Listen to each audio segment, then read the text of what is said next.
after newly uncovered emails revealed that Fauci repeatedly asked colleagues to delete sensitive government messages during the COVID discussions. The revelations stem from a 2020 email and from both February and July, where Fauci tells one employee or fellow that he works with to delete the email once you've read it. And then another one where he specifically says to Francis Collins, please delete this email before you've read it. And Mike, he brought the receipts, which is freaking awesome. No news stories about this. I want to remind everybody. Oh, you'll never hear. Yeah, absolutely no news about nobody this. Wants to know. But here's the actual email from Tony Fauci, which is just so spectacular that, like I said, they're bringing the receipts here.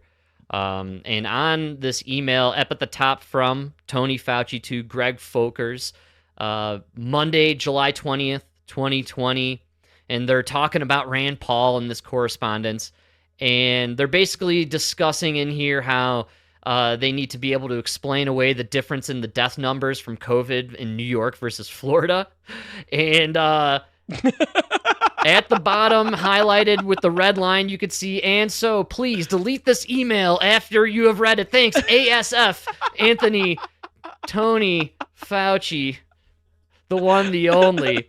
To be fair to Tony, he thought you might take it the wrong way. Yeah, you don't want to misinterpret that, right? He understands. Not to be outdone, there's another email that Rand Paul released along with this whole thing, which is from earlier in the year before any of the lockdowns. This is Sunday, February 2nd, 2020. Tony Fauci to Francis Collins, and they're discussing some game planning on how to kind of approach the information regards to COVID, and they include, you can see Tedros, who runs the, I think he's the World Health Organization fella, and of course, once again, within the email, please delete this email after you have read it. One Tony Fauci. So we got some proof, and so they are calling Fauci back to Congress to testify, and according to Rand Paul, he's been saying that with this new email evidence, Fauci clearly ordered the NIH staff to delete federal records on the origins of COVID, and he directly contradicted his past congressional testimony, denying any of those actions occurred. And he's claiming that Fauci directly interfered with Freedom of Information requests. So... And the worst news for Dr. Fauci, his pardon might be... Yeah, because of the auto pen. Because of the auto pen. Yeah. Did you see that news that came out? The only pardon that was actually signed was Hunter Biden, if I'm not mistaken. That's Hunter right. Biden. That was the smartest man one. he knows.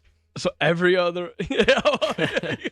Got a pardon the That's why Hunter's doing all those interviews. He's like, crack cocaine better than alcohol. What are you talking about? I was smoking it all the time, man.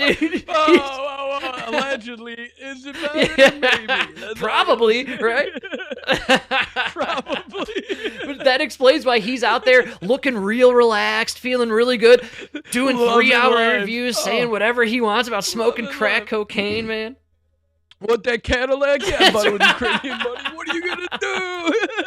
It was 13 years ago. Bada bing, baby! No auto pen on me.